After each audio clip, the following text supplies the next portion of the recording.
64 சங்கீதத்தினுடைய இன்னொரு பகுதிக்கு உங்களை கொண்டு போகும்படி விரும்புகிறேன். 3ஆம் வசனத்தை உங்களோடு பகிர்ந்து கொள்ளும்படி விரும்புகிறேன். 84:3. என் ராஜாவும் என் தேவனுமாகிய சேனைகளின் கர்த்தாவே, உம்முடைய பீடங்கள் அண்டையில் அடைக்கலான் குருவிக்கு வீடும் தகவலான் குருவிக்கு தன் குஞ்சுகளை வைக்கிற கூடும் கிடைத்ததே. கவனியுங்கள், இங்கே 2 வித்தியாசமான காரியம் சொல்லப்பட்டிருக்குது. வீடு, 2வது கூடு. வீடு என்பது நிரந்தரமானது, கூடு என்பது தற்காலிகமானது. வீடு என்பது நிரந்தரமானது, கூடு என்பது தற்காலிகமானது. தேவன் சொல்லுகிறார், அவருடைய வீட்டில் நிலையான வீட்டை உங்களுக்கென்று எனக்கென்று ஆலயத்தில் வைத்திருக்கிறார். நான் சொல்லுகிற இந்த குறிப்பை கவனியுங்கள், இந்த குறிப்பை கவனியுங்கள். அந்த போட்டிருக்குது, எழுதியிருக்கிறது, உம்முடைய பீடங்கள் அண்டையில் அடைக்கலான் குருவிக்கு வீடு. அப்படியானால் இந்த பறவைகளுக்கு கூட தெரியுது, ஆங்கிலம் சொல்லுவாங்க, இந்த 2மே பயந்த சுபாவங்களுடையது. தகவலான் குருவியும் அடைக்கலான் குருவியும் ஆங்கிலம் சொல்லுவாங்க டிமிட் பேர்ட்ஸ், பயந்த சுபாவங்கள். அந்த அளவுக்கு அதற்கு தைரியமுள்ள பறவைகள் இல்லை. கழுகை போல ரொம்ப டிமிட் பேர்ட்ஸ். 2 ரொம்ப பலவீனமான பறவைகள் அது 2மே. அந்த பலவீனமான பறவைகளுக்கும் பயந்து சுபாவங்களுடைய பறவைகளுக்கும் அது அவர் சொல்லுகிறார், அவைகளுக்கு உம்முடைய பீடங்கள் அண்டையிலே. யோசித்து பாருங்கள், அது நினச்சா அரண்மனையிலே தன் கூட்டை கட்டலாம். அது தெரியும், அது பாதுகாப்பு இல்லை. அரண்மனை பாதுகாப்பை விட ஆலயத்தின் பாதுகாப்பு மேலானது. திரும்ப சொல்லுகிறேன், அரண்மனை பாதுகாப்பை விட ஆலயத்தின் பாதுகாப்பு மேலானது. நினைக்கிறேன், காலம் சென்று இந்தியாவின் பாரத பிரதமர் இந்திரா காந்தி அவர்கள் தன்னுடைய வீட்டில் பாதுகாவலரோடு அங்கே தான் அவர் துப்பாக்கியால் சுடப்பட்டார். அரண்மனையின் பாதுகாப்பை விட ஆலயத்தின் பாதுகாப்பு மேலானது. இங்கே நான் 2 காரியம் சொல்ல விரும்புகிறேன், கவனிங்க. என்னுடைய கருத்து என்னவென்றால், சில பேர் நினைக்கலாம், ஆலயம் அந்த அளவுக்கு மோசமானதா, பறவைகள் கூடு கட்டுவதற்காக ஆலயம் இல்லை. அதற்கான குறிப்பு அது அல்ல. அதனுடைய குறிப்பு என்னவென்றால், அன்பானவர்களே, அது கூட தெரியுது, இங்கே இருந்தால் எனக்கு மகிழ்ச்சி.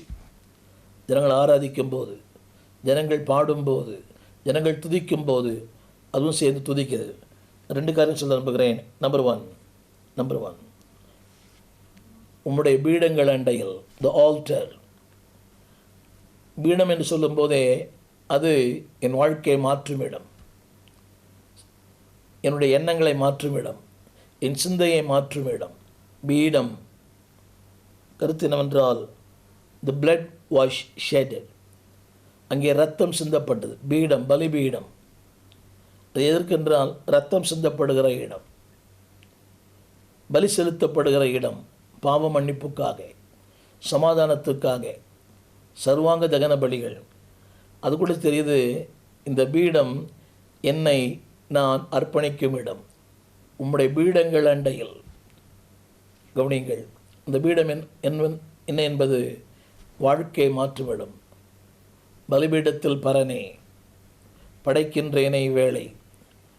யோசித்து பாருங்கள், அந்த பலிபீடத்தில் வரும்போது என்னை நான் உணர்ந்தேன். ஆரம்ப நாட்களில் இந்த வாழ்க்கையில் பாவி என்பதை ஒத்துக்கொள்ள எனக்கு மனம் வரவில்லை. அது ஏனோ, அதாவது காரணம் என்னவென்றால், சன்மார்க்கமான வாழ்க்கை, எந்த தீய பழக்கங்களுமே இல்லை, எந்த கெட்ட பழக்கங்களும் கிடையாது, எந்த தவறுகளும் செய்யாமல், அது உண்மையை சொல்லுங்க, அதை மிகைப்படுத்தல் ஒன்றுமில்லை. அப்படிப்பட்ட வாழ்க்கை. என் தகப்பனாரும் தாயாரும் ஒரு 80 வயதில் மரித்தார்கள். அதுவரை அவங்க சினிமா தியேட்டர் வாசலே கால வச்சதில்லை. என் தாயாரும் தகப்பனாரும் எந்த கெட்ட தொலைக்காட்சி கூட பார்த்ததில்லை. என் தாயும் தகப்பனும் அப்படியே என்னையும் வளர்த்தார்கள். வீட்டில் எல்லாருமே அப்படித்தான். நான் சொல்ல விஷயம் என்ன தெரியுமா? ஆனால் பலிபீடத்தில் வரும்போது என்னை உணர்ந்தேன், என் நிலையை உணர்ந்தேன், என் வாழ்வை உணர்ந்தேன், கதறி அழுதேன். அந்த இடம் புதுக்கல்லூருக்கு எதிர இருக்க ஒரு சின்ன வீடு. மே மாதம் 1970 ஒரு வெள்ளிக்கிழமை மாலையிலே தேவனுடைய அந்த சிலுவை, அந்த கல்வாரியை உணர்ந்தேன். என்னை அறியாமல் நான் சொன்னேன், நான் ஒரு பாவி, என்னை மன்னியும். இதுவரை என் வாயில் அந்த வார்த்தை வந்ததே இல்லை. ரொம்ப கடினம், அது ஒத்துக்கொள்வது இல்லை யார் சொன்னாலும். அது அப்படி பரம்பரையாக வந்துடுச்சு. அது மாதிரி ஏன்னா உணர்வு இல்லையே, தேவனை குறித்த வெளிச்சம் இல்லை, சிலுவை தெரியாது, வசனம் தெரியாது, வேதம் தெரியாது. நான் சன்மார்க்கன். ஒரு நாளைக்கு 3 முறை ஆலயங்களுக்கு செல்லுவேன். ரொம்ப பக்தி, ரொம்ப கடவுள் பக்தி. காலை மாலை இரவு 3 வேளையும் ஆலயம். ஆனால் ஒன்று தெரியும் எனக்கு, அந்த பலிபீடத்தில் யூ நோ யுவர் செல்ஃப். என்னைக்கு ஆலயம் வரீங்களோ அன்னைக்கு தான் உங்களை நீ அறிய முடியும். இங்கே ரொம்ப பேர் நினைக்கிறாங்க, நான் பரலோகம் போயிடுவேன். திரும்ப சொல்கிறேன், பலிபீடத்திற்கு வராமல் பரலோகம் போக முடியாது. அது ஒரு நய வசனிப்பு. இதை சொல்லிக் கொடுப்பதற்கு ஆட்கள் இல்லை. கணவன் மனைவி பெற்றோர் பிள்ளைகளுக்கு பலிபீடத்திற்கு வராமல் பரலோகம் செல்ல முடியாது. உங்களுக்கு இன்னொரு பலிபீடம் தேவை. Make your own choice, make your own altar. உங்கள் பலிபீடம் எங்கே? ஒருத்தருக்கு ஒரு பலிபீடம் தான் இருக்கணும். இன்றைக்கி தாய்க்கு ஒரு பலிபீடம், மகனுக்கு ஒரு பலிபீடம், புருஷனுக்கு ஒரு பலிபீடம் இல்லை. அது தெரியும், கவனிங்க, அது தெரியும். அந்த பீடம் தியாகத்தின் பீடம், is a place of sacrifice. அது மட்டுமல்ல, அந்த பீடம் சிலுவையின் மேன்மைகளை சொல்லுகிற பீடம். கவனிங்கள், உம்முடைய பீடங்கள் அண்டையில், உம்முடைய பீடம். அந்த கருத்து என்னவென்றால், எளிமையானது, முக்கியமானது. Simple, but it's so important. நீங்கள் நிறைய பேர் நினைக்கிறாங்க, அற்பமாக நினைக்கிறாங்க, அது கூரையாக இருக்கலாம்னோ. It's a place of sacrifice. It's a place of changing your life. உன் வாழ்க்கையை மாற்றும் இடம். திரும்ப சொல்லுகிறேன், என் அன்பு ஊழியர்களே, பிரம்மாண்டமான சபைகளை, கட்டடங்களை பார்த்து பெருமூச்சு விட வேண்டாம். நோ, உங்கள் பலிபீடம் மேன்மையானது, பரிசுத்தமானது, அது அற்புதமானது, அதிசயமானது. பரலோகம் செல்கிற ஒரே வழி பலிபீடம்தான். சிலுவை அல்லாமல் ஏதுமில்லை இந்த பாரினிலே. யோசித்து பாருங்கள். அதாவது பலிபீடத்தில் வரும்போது யூ நோ யுவர் செல்ஃப்.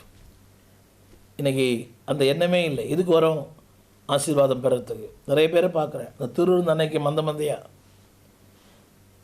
திரும்ப சொல்லுகிறேன், நீங்கள் சரியில்லைன்னா அந்த திருவிருந்து எந்த நன்மையும் உங்களுக்கு தராது. அது ஒரு பாரம்பரியம். முதல் வாரத்தில் திரளான கூட்டங்கள், இடமே இல்லை. அடுத்த 3 வாரங்கள் ஆளே இல்லை. என்னை கேட்டுக்கொண்டு அன்பு தேவ பிள்ளையே, பலிபீடத்துக்கு வருகிற வரை you don't know your self. உன்னை யார் என்று வெளிப்படுத்துவது பலிபீடம். 2 வாரம் வரலைன்னா நீ யார் உங்களுக்கே தெரியாது. ஒரு 4 வாரம் வரலைன்னா யூ ஆர் டோட்டலி அவுட். உங்களுக்குள்ளே பெருமை, உங்களுக்குள்ளே ஆணவம். You can give so many comments. சரியில்லை, பிரசங்கம் சரியில்லை, பாட்டு சரியில்லை, சொல்லி அவங்களுக்கு ஏதாவது ஒன்று சரியில்லை, அவர் சரியில்லை, இவர் சரியில்லை. பலிபீடத்துக்கு ஒழுங்காக வாங்க, நீங்கள் யார் என்பதை உணர்ந்து கொள்ளுவீர்கள். The place where you know who you are and what you are. நீங்கள் யார் என்பதை உங்களுக்கு சுட்டி காண்பிக்கிற இடம் பலிபீடம். என்ன சொல்லுகிறேன்?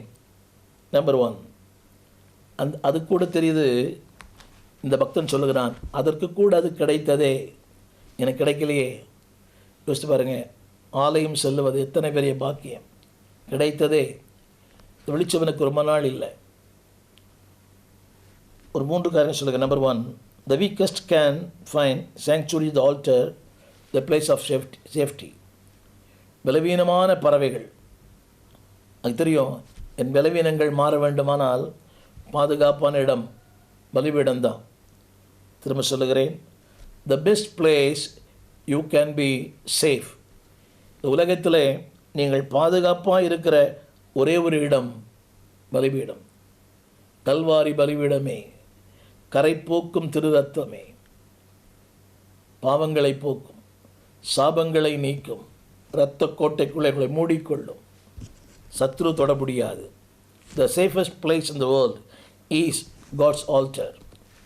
என் முதல் குறிப்பு, பலவீனமான மனிதர்களுக்கும் பாதுகாப்பான இடம் பலிபீடம். 2வது குறிப்பு, பலவீனமான மனிதர்களுக்கும் மரணத்திற்கு பதிலாக ஜீவனை தருகிற இடம் பலிபீடம். அவங்க படிக்கிறேன், it's a place of death, the place of life. வாழ்வும் ஜீவனும் அங்கே தான் இருக்குது. பிடிச்ச நாங்கள் புரியும். மரிக்கும் மனிதனை வாழ்வு மனிதனாய் மாற்றுகிற இடம் பலிபீடம். முடிந்து போன வாழ்க்கையை ஆரம்பிக்கிற இடம் பலிபீடம். இப்படி சொல்ல விரும்புகிறேன், the death will change into life. மரணம் ஜீவனாய் மாறும், வியாதி ஆரோக்கியமாய் மாறும், ஏழ்மை செழிப்பாய் மாறும், இல்லாமைகள் இருக்கிறவளாய் மாறும். அதுதான் பலிபீடம். அந்த பறவைகளுக்கு கூட தகைவலான் குருவிக்கும் வெரி சீப். அது மலிவான ஒன்று தான். அந்த மலிவான ஒன்றே அது தெரியுது, ஆலயம்தான் பாதுகாப்பான இடம். அடுத்தபடியாக அந்த பலிபீடத்தில் பாவ மன்னிப்பு உண்டு. மன்னிக்கும் மாபெரும் தேவன் அங்கே இருக்கிறார். உன் தவறுகள், உன்னுடைய அக்கிரமங்கள், உன்னுடைய மீறுதல்கள் எல்லாமே அங்கே மன்னிக்கப்படும். உன்னுடைய பீடத்தண்டையில் பாடன். அது மட்டுமல்ல, அந்த பலிபீடத்தில் உனக்கு எதிர்காலம் உண்டு. திரும்ப சொல்லுகிறேன், there's a future in the altar. அந்த பலிபீடத்தில் உனக்கு எதிர்காலம் எனக்குண்டு, ஆளுவோம் தேசத்தை. எங்கே? பலிபீடத்தில். அறிவில் அல்ல, திறமையில் அல்ல, ஆற்றலில் அல்ல, பலிபீடத்தில் எதிர்காலம். மூன்றாம் நான் சொல்ல நம்புகிறேன், அந்த பலிபீடத்தில் ஒரு அமைதி உண்டு. there's a quietness in the altar. யோசித்து பாருங்கள், அந்த ஆலயம் எவ்வளோ அமைதி இல்லை. அது தெரியும், அந்த பறவைகளுக்கு அமைதி தேவை. அமைதி அரண்மனையில் இல்லை, அமைதி ஆலயத்தில். திரும்ப சொல்லுகிறேன், அமைதி அரண்மனையில் இல்லை, அமைதி ஆலயத்தில். இன்றைக்கி எங்கெல்லாம் சொல்கிறாங்க, எனக்கு ஒரு இடம் வேண்டும். அந்த இடம், the right place is God's altar. இங்கே நிம்மதி, அங்கே எனக்கு ஒரு இடம் வேண்டும். நிம்மதி வேண்டுமா? ஆலயத்திற்கு வாருங்கள். நிம்மதி வேண்டுமா? பலிபீடத்தை அர்ப்பணியுங்கள். the quiet and safety place. அதுக்கே தெரியுது. அது மட்டுமல்ல, உலகம், இந்த உலகத்தில் அதற்கு வெளியே அலைகள், திரைகள், அங்கே சமுத்திரத்தின் இறைச்சல், மண்ணுடைய ஆரவாரம், எங்கு பார்த்தாலும் பெருமையின் சத்தம், ஏமாற்றும் சத்தம், விரக்தியின் சத்தம், அழுகையின் சத்தம், முனகளின் சத்தம். ஆலயத்திலே அமைதி. That's a peace and peace. முடிச்சு நமக்கு புரியும். Peace, perfect peace. அமைதி, பூரண அமைதி. யோசிச்சு பாருங்கள், இந்த ஆலயத்துக்குள்ளே போய் உட்கார்ந்த உடனே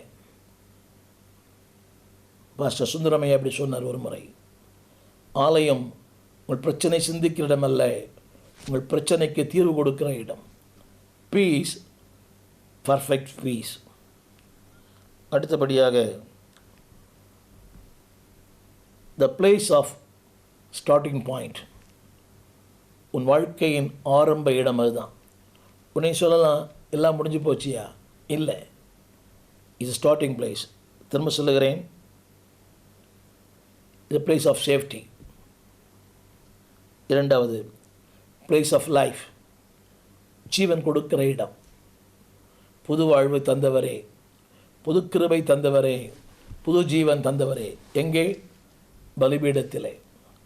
மூன்றாவது, த பிளேஸ் ஆஃப் குவைட்னஸ், அமைதியின் இடம். எங்கேயும் போக வேண்டாம். Don't go to resorts. இதெல்லாம் காசு வேணும். கொடைக்கானல், ஊட்டி, அமைதி இல்லா உலகம், அமைதியான ஒரு ஆலயம். நீங்கள் மனுஷனை பார்க்க போல கர்த்தரை பார்க்க போகிறீங்க. No pastor is perfect in this world. எந்த ஊழியனும் பூர்ணமானவன் அல்ல. அப்படி தேடி போனீங்கன்னா நீ ஏமாற்றம் அடைவீர்கள். அந்த பலிபீடத்தில் உங்களுக்குள்ள அமைதியை கர்த்தர் வைத்திருக்கிறார்.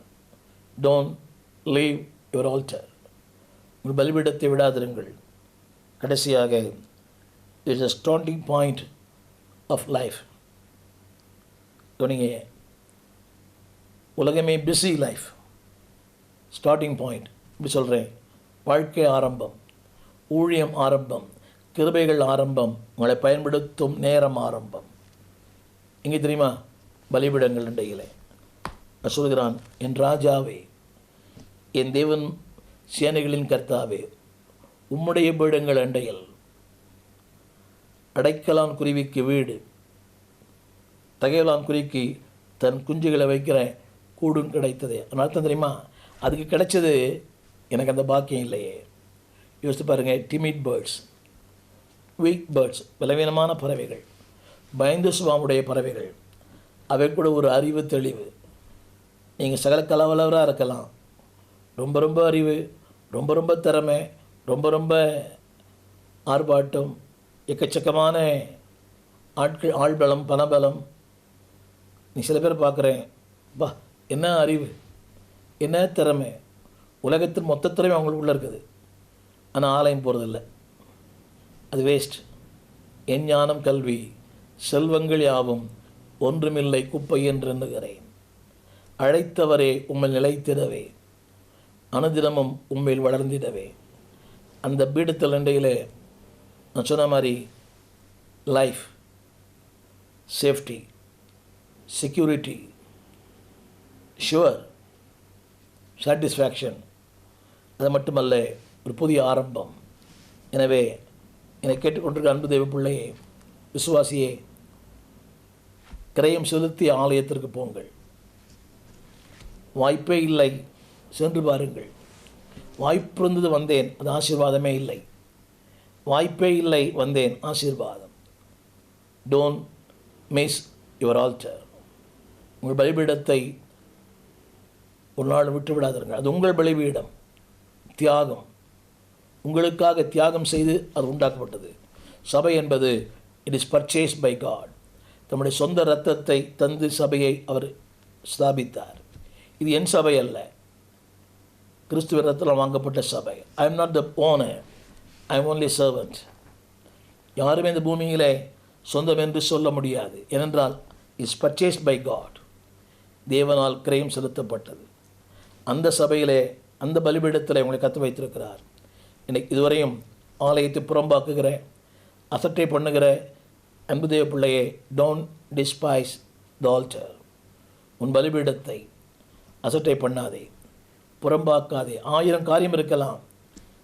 அந்த பறவைகள், எளிமையான, பலவீனமான, பயந்து சுவாமுடைய அந்த பறவைகளை தெரியுது, this is the most safest place. அங்கே தட்ஸ் எ ப்ரொவிஷன். சூரியன், அங்கே கேடகம், தட்ஸ் எ ப்ரொடெக்ஷன். அத்தனை உண்டு. சபை குறித்த மேன்மைகளை, புதிய ஏற்பாட்டிலிருந்து சில சத்தியங்களை உங்களோடு பகிர்ந்து கொள்ளும்படி விரும்புகிறேன். சபை அன்றும் இருந்தது, இன்றும் இருந்தது. அப்போஸ்தலர்படி எழுதப்பட்டிருக்கிற வார்த்தை வனாந்திரத்துக்கு கொடுத்த சபை. அப்படியானால் சபை என்பது நேற்றும் இன்றும் உண்டானதல்ல. அது ஆதி முதலே பிதாவின் சித்தத்தில், அவருடைய எண்ணத்தில் சபை இருந்தது. இன்றைக்கு புதிய ஏற்பாட்டிலிருந்து சபை குறித்த ஒரு 6 சத்தியங்களை உங்களோடு பகிர்ந்து கொள்ளும்படி விரும்புகிறேன். முதலாவது, the promise of the church. சபைக்கு தேவன் தந்த வாக்கு தத்தம். மத்தேயு 16:18.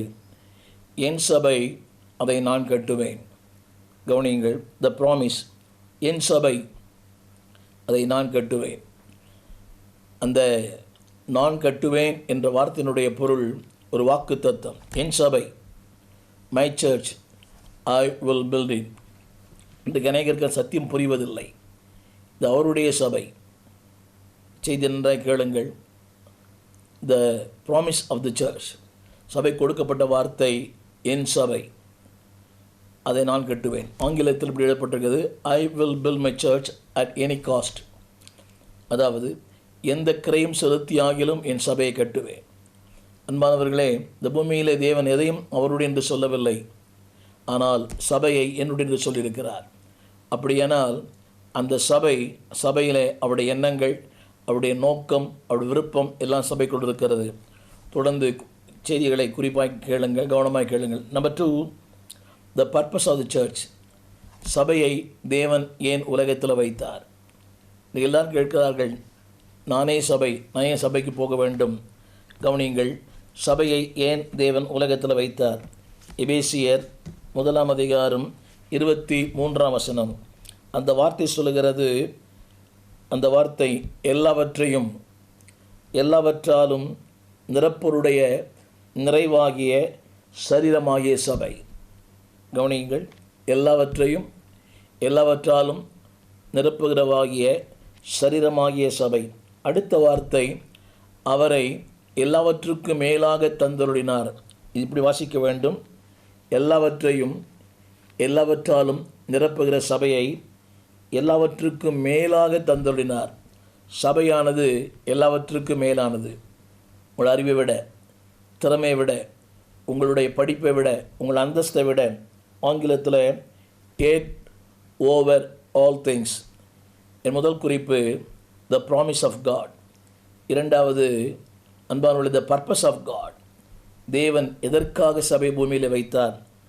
ஏனென்றால் எல்லாவற்றாலும் நிரப்ப, ஆன்மீக, பொருளாதார எல்லா நன்மைகளையும் சபைக்குள்ளே வைத்திருக்கிறார். சபைக்கு புறம்பே ஆசீர்வாதம் இல்லை, சபைக்கு உள்ளே சாபம் இல்லை. எனவே தான் சாபத்தை நீக்குகிற சபை. அன்பானவர்களே, சபைக்கு வழி எந்த ஆசீர்வாதங்களும் இல்லை. இன்றைக்கு மக்கள் நினைக்கிறாங்க, அது ஆசீர்வாதம், இது ஆசீர்வாதம். No, all things are in the church. அங்கே ஒரு அழகான வார்த்தை, எல்லாவற்றுக்கும் மேலாக. அப்படியானால் சபையிலே எல்லா ஆசீர்வாதங்களுக்கும் மேலான ஒரு ஆசீர்வாதம் சபையில் இருக்கிறது. அதை அழைத்து சொல்ல விரும்புகிறேன். எல்லா ஆசீர்வாதங்களுக்கும் மேலான ஒரு ஆசீர்வாதத்தை சபையிலே வைத்திருக்கிறார். இதை இப்படி சொன்னாங்க புரியும். Over all things, head over all things. எல்லாவற்றுக்கும் மேலாக. நீங்கள் எதெல்லாம் சிறப்பு நினைக்கிறீங்களோ அந்த சிறப்புக்கு மேலாக, எதெல்லாம் ரொம்ப பெருசு நினைக்கிறீங்களோ அந்த பெரிதான ஒன்றுக்கு மேலாக. Over all things. வியாதி அதற்கு மேலாக, வறுமை அதற்கு மேலாக. Over all things. உலகத்தில் இந்த திங்ஸ் எதெல்லாம் இன்றைக்கு நம்மை ஆட்டி படைக்கிறதோ அதற்கு மேலாக தேவன் சபையை ஸ்தாபித்திருக்கிறார். மூன்றாவது, த பர்ச்சேஸ் ஆஃப் காட். அதனுடைய அர்த்தத்தை படிக்கிறேன். 5:25. அதே எபேசியர் புஸ்தகம் 5:25. அதில் இந்த வார்த்தை இப்படி எழுதப்பட்டிருக்கிறது, கிறிஸ்துவும் சபையில் அன்பு கூர்ந்து. நன்றாக கவனிக்க வேண்டும். பிதா உலகத்தை அன்பு கூர்ந்தார், கிறிஸ்து சபையை அன்பு கூர்ந்தார். சற்று நிதானமாய் கேளுங்கள். Father loves the world, son love the church. பிதா உலகத்தை அன்பு கூர்ந்தார், கிறிஸ்து சபை அன்பு கூர்ந்தார். எனவே தான் அதற்கு அந்த வார்த்தை எழுதப்பட்டிருக்கிறது, அதற்காக தம்மை தாமே ஒப்பு கொடுத்தார். ரெண்டு வார்த்தை ஒன்றாக இணைத்து பேச விரும்புகிறேன். அன்பு கூர்ந்தார், அதற்காக ஒப்பு கொடுத்தார். Other word, the purchase of God. அன்பானுளே, தேவன் விலைக்கிரயம் கொடுத்து சபையை வாங்கியிருக்கிறார். இது அன்பானுளே ரத்தம் சிந்தி மீட்ட சபை, கிரயத்து கொள்ளப்பட்டது. த பர்ச்சேஸ். தேவன் அதற்காக தம்மை தாமே ஒப்பு கொடுத்தார். யாருக்காக கொடுத்தார்? சபைக்காக. ரெண்டாவது குறிப்பில் சொன்னேன், எல்லாவற்றுக்கும் மேலாக. The purpose. உன்னை எல்லாவற்றுக்கும் மேலாக, எல்லாவற்றிலும் மேலாக உன்னை உயர்த்தும்படிக்காக தான் சபையிலே கர்த்தர் உன்னை வைத்தார். நீங்கள் நான் சபைக்குள் இருப்பது நம்முடைய விருப்பம் அல்ல. 1 கொரிந்தியர் 12:18 சொல்லுகிறது, தேவன் தம்முடைய சித்தத்தின்படி அவயவங்கள் ஒவ்வொன்றையும் சபையிலே வைத்தார்.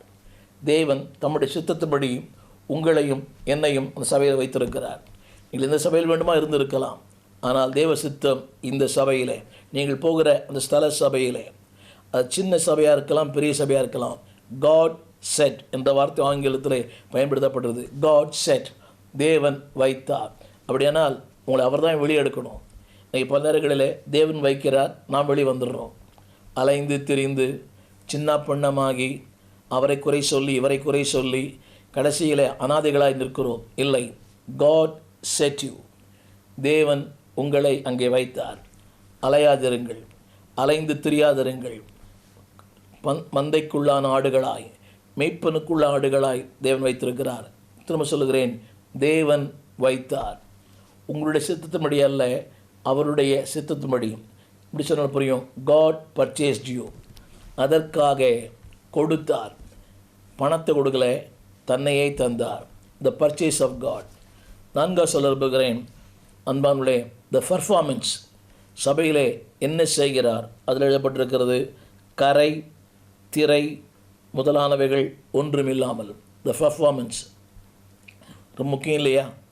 ஒரு பொருளை வாங்குகிறோம், அது பயன்பட வேண்டுமே, அது செயல்பட வேண்டுமே, அது என் வாழ்க்கைக்கு அர்த்தமுள்ளதாக இருக்க வேண்டுமே. அப்படியானால் தேவன் the performance of the church. தேவன் சபையை ஸ்தாபித்த நோக்கம் என்னவென்றால் அவருடைய வேலைப்பாடுகள் கரை திரை முதலானவைகள் ஒன்றுமில்லாமல். கரை என்பது உங்களுக்கு தெரியும் நினைக்கிறேன். கரை நம்முடைய சட்டையில் தவிட்ட ஒரு அழுக்கு. திரை என்பது திரைச்சீலை அல்ல, சுருக்கம், ரிங்கிள்ஸ். வயதாக முகங்கள் சுருங்கி விடுகிறது, சுருக்கம். இதைத்தான் தேவன் சொல்கிறார். ஆரம்பத்தில் பெருக்கம் இருந்தது, ஜபத்தில் பெருக்கம், வசனத்தில் பெருக்கம், ஊழியத்தில் பெருக்கம், ஆத்துமாக்கள் ஆதாமனோல் பெருக்கம். காலங்கள் செல்ல செல்ல வசதிகள் பெருக பெருக வலைகளாய் மாறிவிட்டது. சுருக்கம், அதுதான் திரை என்ற வார்த்தையை பயன்படுத்துது. கரை திரை முதலானவைகள் ஒன்றும் இல்லாமல். எப்படி இருக்க விரும்புகிறாராம்? பரிசுத்தமும் பிழையற்றதுமான சபையாக தனக்கு முன்பாக. அதான் அவருடைய நோக்கம், த பர்ஃபார்மன்ஸ்.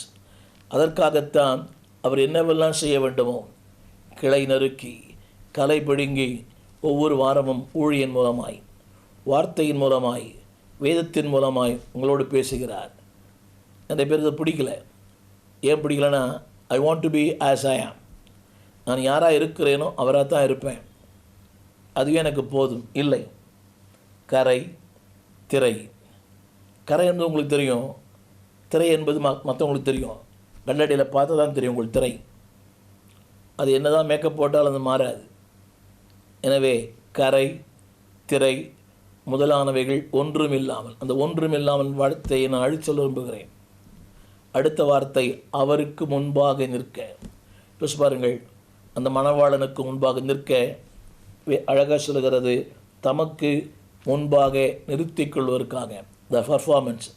அதற்காக என்னவெல்லாம் செய்ய வேண்டுமோ உன் வாழ்க்கையிலே அன்பானவர்களே புடமிடுகிறார், உழுகிறார்.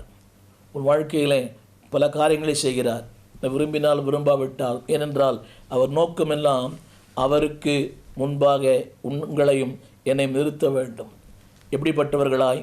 மாசற்றவர்களாய், குற்றமற்றவர்களாய், கரை திரை முதலானவைகள் ஒன்றும் இல்லாமல் இருப்பதற்கு. The performance. அடுத்து ஒரு வார்த்தை சொல்ல விரும்புகிறேன். அடுத்த ஒரு வார்த்தை அதில் ஆங்கிலத்தில் போட்டிருக்குது. ஆங்கிலத்தில் sanctify, cleansing, present it with faultless. திரும்ப சொல்லுகிறேன், sanctifying, cleaning, அடுத்து faultless, உங்களை குற்றமற்றவர்களாய். அன்பானவர்களே, நான்காவது குறிப்பு த பர்ஃபார்மன்ஸ் ஆஃப் சர்ச்.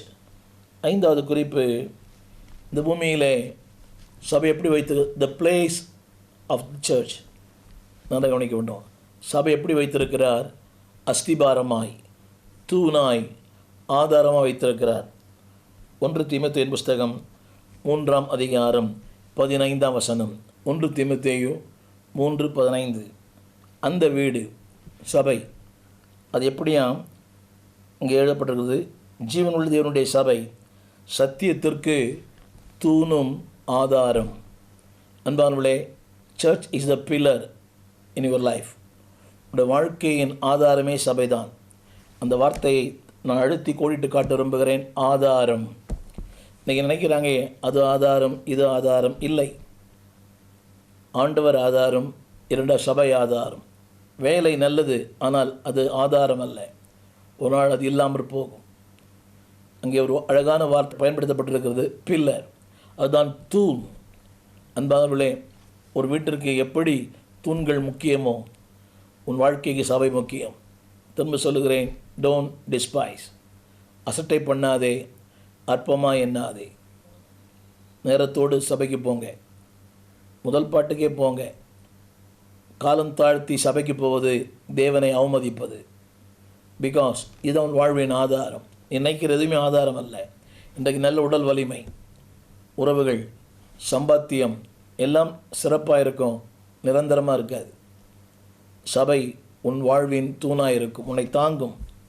துன்பங்கள் வரும்போது, பாடுகள் வரும்போது, போராட்டங்கள் வரும்போது, புயல் காற்று வரும்போது, சுனாமி வரும்போது, இட் வில் uphold you, உன்னை தாங்கும். ஏனென்றால் அது தூண்.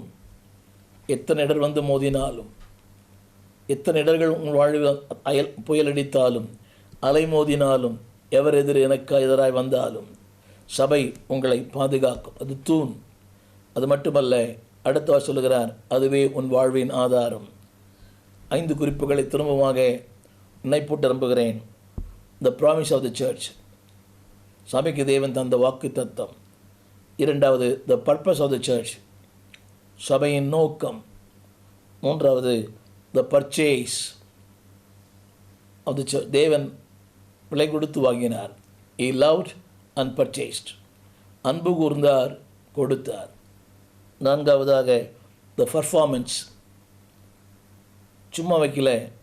Everyday is doing something in you and me, ஒவ்வொரு நாளும் உங்களுக்குள்ளும் எனக்குள்ளும். அன்பானவர்களே, ஒவ்வொரு நாளும் கரை திரை நமக்கு தெரியாது. எல்லாம் நினைக்கிறாங்க I am all right. No, இன்னும் நீக்க வேண்டிய கரைகள் உண்டு, நீக்க வேண்டிய திரைகள் உண்டு. கரை திரை முதலானவைகள் ஒன்றுமில்லாமல் பரிசுத்தமும் பிழையற்றதுமான ஜீவ பலியாய். 5வது குறிப்பு, அன்பானவர்களே, த பில்லர், சபை எப்படி வைத்திருக்கிறார்? ஒரு தூணாய், ஒரு அஸ்திவாரமாய்.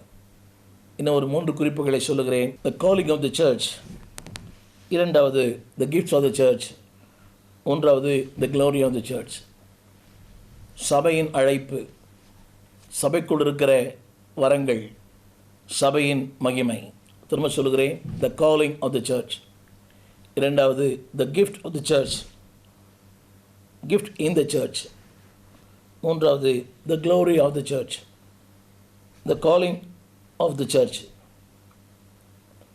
எபிரேயர் 3:1, பரம அழைப்புக்கு பங்குள்ளாகிய பரிசுத்த சகோதரரே, நாம் அறிக்கை பண்ணுகிற அப்போஸ்தலரும் பிரதான ஆசாரியமாக இருக்கிற கிறிஸ்துவை கவனித்து பாருங்கள். அன்பார்களே, இது நமக்கு கொடுக்கப்பட்ட அழைப்பு. பரம அழைப்புக்கு பங்குள்ளவர்களாய், பரம அழைப்பு இஸ் ஹெவன்லி காலிங். சபையினுடைய அழைப்பு என்னவென்றால், the calling of the church. உன்னை அழைக்கிறார். ஏனென்றால் அது ஒரு பரம அழைப்பு. எதற்காக என்று சொன்னால், அன்பானவர்களே, உன்னை நிலைநிறுத்தும்படியாக அங்கே எழுதப்பட்டிருக்கிறது. அங்கே 3ஆம் அதிகாரம் 2ஆம் வசனத்தில் வீடு, 4ஆம் வசனம் வீடு, 5ஆம் வசனம் வீடு. அந்த வார்த்தை வீடு வீடுன்னு இருக்குது. அங்கே சபை. அந்த சபையிலே உங்களையும் என்னையும் தேவன் அழைக்கிறார். The calling of the church. 2வது the gifts of the church, சபைக்குள்ளே தேவன் வரங்களை வைத்திருக்கிறார்.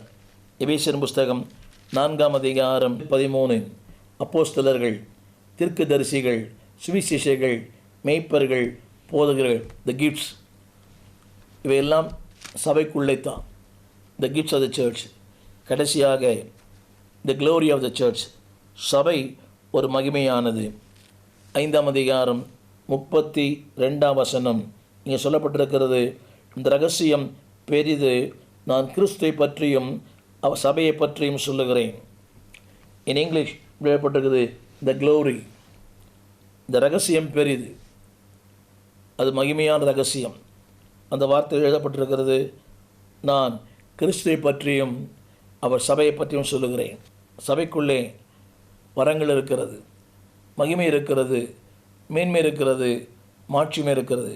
எனவே தான் அந்த பக்தன் சொன்னான், உம்முடைய வீட்டில் வாசம் பண்ணுகிறவர்கள் பாக்கியவான்கள், அவர்களை எப்போதுமை துதித்து கொண்டிருப்பார்கள். ஏனென்றால் அங்கே கிஃப்ட்ஸ் ஆஃப் காட், தேவனுடைய க்ளோரி ஆஃப் காட், மகிமை இருக்கிறது, தேவனுடைய கிருபைகள் இருக்கிறது, தேவனுடைய வல்லம் இருக்கிறது. The grace of God, the gifts of God, the glory of God. அந்த சபையை அசட்டை பண்ணாதிருங்கள். அந்த சபை இன்பமானது, மேலானது, உயர்வானது. ஆலயம் உடைய வாழ்க்கையின் பங்காய் மாற ஜெபிப்போம். எங்களெல்லாம் ஆண்டவரே, நாளிலே ஆலயத்தினுடைய மேன்மைகளை குறித்து நாங்கள் வாசித்தோம். பழைய ஏற்பாட்டில் 84ஆம் சங்கீதத்திலேயும் புதிய ஏற்பாட்டிலே நிருபங்களிலேயும் சபை குறித்த மேன்மை, சபை குறித்த மகிமை, சபை குறித்த உயர்வு, சபைக்குள் வைத்திருக்கிற அத்தனை ஆசீர்வாதங்களையும் பெற்று அனுபவிக்க எங்கள் வாழ்வின் தூண், இந்த வாழ்வின் ஆதாரம், அதுதான் எங்கள் வாழ்க்கையினுடைய பில்லர். அந்த ஆதாரம்தான் இன்றும் என்றும் நிலைத்திருக்கும். எந்த சூழ்நிலையிலும் ஆலயத்தை அசட்டை பண்ணாதபடி, ஆலயத்தை புறம்பாக்காதபடி, வாழ்விலே ஆலயத்திற்கு முன்னுரிமை கொடுக்க இதை கேட்கிற ஒவ்வொரு பிள்ளைகளுக்கும் உள்ளத்தில் பேசும். இதுவரை அசட்டை பண்ணியிருந்தால் வரப்போகிற நாட்களிலே ஆலயத்தை நேசிக்க, ஆண்டவரை நேசிக்க, ஊழியனை நேசிக்க, வசனத்தை நேசிக்கிற இப்படிப்பட்ட மேலான கிருபைகளை தாரும். ஆலயம் எங்களை அழகுபடுத்துகிறது, ஆலயம் எங்களை அங்கீகரிக்கிறது, ஆலயம் எங்கள் வாழ்க்கையின் அங்கீகாரத்தை தருகிறது. கரை, திரை முதலானவைகள் ஒன்றும் இல்லாமல் உமக்கு முன்பாக நிற்க, இந்த பூமியிலே நாங்கள் சபையில் நிற்க எங்களுக்கு உதவி செய்யும். கிருபை தாரும். ஒவ்வொரு தேவ பிள்ளைகளையும் பயன்படுத்தும். The gifts of God, the calling of God, அழைத்தவர் ஒரு வரங்களை தந்து க்ளோரி ஆஃப் காட் மகிமைப்படுத்தும். உடைய நாமத்துக்கே மகிமை. இயேசுவின் நாமத்தில் நல்ல பிதாவே, ஆமென். அன்பு தேவ பிள்ளைகளே, சபை அசட்டை செய்யாதிருங்கள், சபையை அற்பமாக எண்ணாதிருங்கள். உடைய முன்னுரிமை ஆலயத்திற்கு இருக்கட்டும். அவருடைய பீடங்கள் இடையிலே அடைக்கலான் குருவிக்கு வீடும், தகவலான் குருவிக்கு தன் குஞ்சிலை வைக்கிற கூடும் கிடைத்திருக்கிறது. அங்கே தான் பாதுகாப்பு, அதுதான் வாழ்வின் செழிப்பு, அங்கே தான் உங்களுடைய வாழ்க்கையின் தேவை சந்திக்கப்படும். எனவே வாழ்வின் தேவைகளை சந்திக்கிற அந்த பீடத்தண்டையிலே ஒவ்வொரு நாளும் வாருங்கள், அசட்டை செய்யாதிருங்கள், ஆலயத்திற்கு முன்னுரிமை கொடுங்கள். நீங்களும் ஆலயத்திலே பங்குதாரராய் மாறுங்கள். God bless you. எங்கள் விலாசம் போதகர் ஸ்டீஃபன் தேவகுமார், திறந்த வாசல் சபை, நம்பர் 65, பரமானந்த தெரு, 7 கிணறு, சென்னை 600001. தொடர்புக்கு 9841839287. மேலும் 04443183330. எங்கள் மின்னஞ்சல் stephenopendor@gmail.com. எங்கள் தேவ செய்திகளை யூடியூப் சேனலில் பார்த்து பயனடையுங்கள். தேவன் உங்களை ஆசீர்வதிப்பாராக.